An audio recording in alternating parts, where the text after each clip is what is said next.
नमस्ते दोस्तों, स्वागत है आपका हमारे चैनल पर, जहां आज हम बात करेंगे हिंदी साहित्य के एक अमर व्यंग्य उपन्यास राग दरबारी की, जो श्रीलाल शुक्ल जी की कलम का कमाल है। ये किताब ग्रामीण भारत के भ्रष्टाचार और सत्ता के खेलों को हास्यपूर्ण तरीके से उजागर करती है। इस वीडियो में हम आपको इस उपन्यास का पूरा अध्यायवार सारांश सुनाएंगे, ताकि आप बिना किताब पढ़े भी उसका आनंद ले सकें। अगर आप हिंदी साहित्य के नए हैं तो ये परफेक्ट स्टार्ट है। लाइक, शेयर और सब्सक्राइब करना ना भूलें। सारांश सुनने के बाद कमेंट में बताएं कि आपको वैद्य जी कैसा लगा। पूरी किताब जरूर पढ़ें और अगली वीडियो के लिए सुझाव दें। चलिए शुरू करते हैं। कथा की शुरुआत।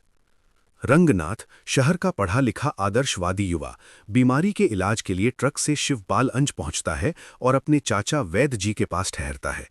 वैद्य जी गांव के बेताज बादशाह हैं, आयुर्वेदिक डॉक्टर, सहकारी समिति के अध्यक्ष और स्कूल के प्रबंधक। ट्रक चेकिंग का हास्यपूर्ण दृश्य दिखाता है कि कैसे अफसर और ट्रक वाले आपस में सेटिंग करते हैं। स्कूल में मास्टर मोतीराम आपेक्षिक घनत्व पढ़ाते हैं, लेकिन छात्र मजाक उड़ाते हैं। प्रिंसिपल लंगड़ सिंह टीचरों पर दबाव डालते हैं, जबकि ठेकेदार मजदूरों को डंडे से काबू करने की सलाह देते हैं। वैद्य जी का साम्राज्य। वैद्य जी की बैठक गांव का केंद्र है। उनके बेटे रूपन बाबू यानी रूपन राजनीतिक चालबाज हैं, जबकि बड़ा बेटा बद्री पहलवान गुंडागर्दी करता है। सनीचर या मंगल उनका वफादार नौकर है, जो भंग पिनाकर सबको लुभाता है। वैद्य जी ब्रह्मचर्य पर लेक्चर देते हैं, लेकिन असल में भ्रष्टाचार के मास्टर हैं। लंगड़ सिंह को मुकदमे के लिए नकल चाहिए और कॉपरेटिव में गबन की बातें हंसी मजाक में उड़ जाती हैं। रामादीन जैसे पुराने अपराधी बद्री से रिश्वत की मांग सुनते हैं। स्कूल और शिक्षा का व्यंग्य। स्कूल राजनीति का अखाड़ा है। खन्ना मास्टर इतिहास पढ़ने के बजाय अंग्रेजी थोपते हैं, प्रिंसिपल डिसिप्लिन पर चिल्लाते हैं।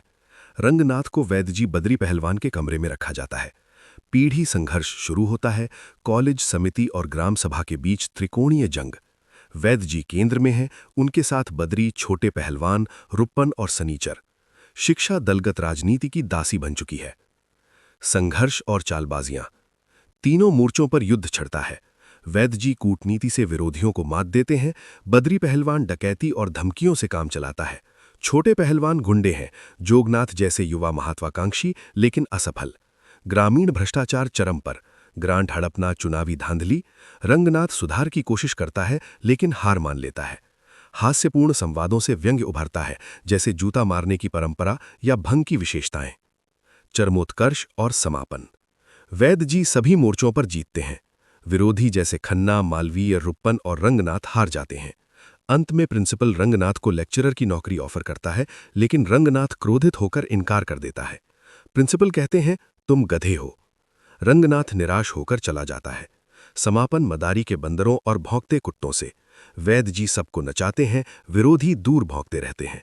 ये प्रतीकात्मक अंत ग्रामीण सत्ता की सच्चाई दिखाता है।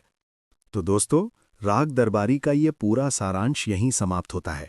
श्रीलाल शुक्ल जी ने इस उपन्यास से ग्रामीण भारत की कड़वी सच्चाई को हास्य के आईने में दिखाया है। वैद्य जी जैसे पात्र आज भी जीवित हैं। सत्ता के खेल कभी नहीं रुकते।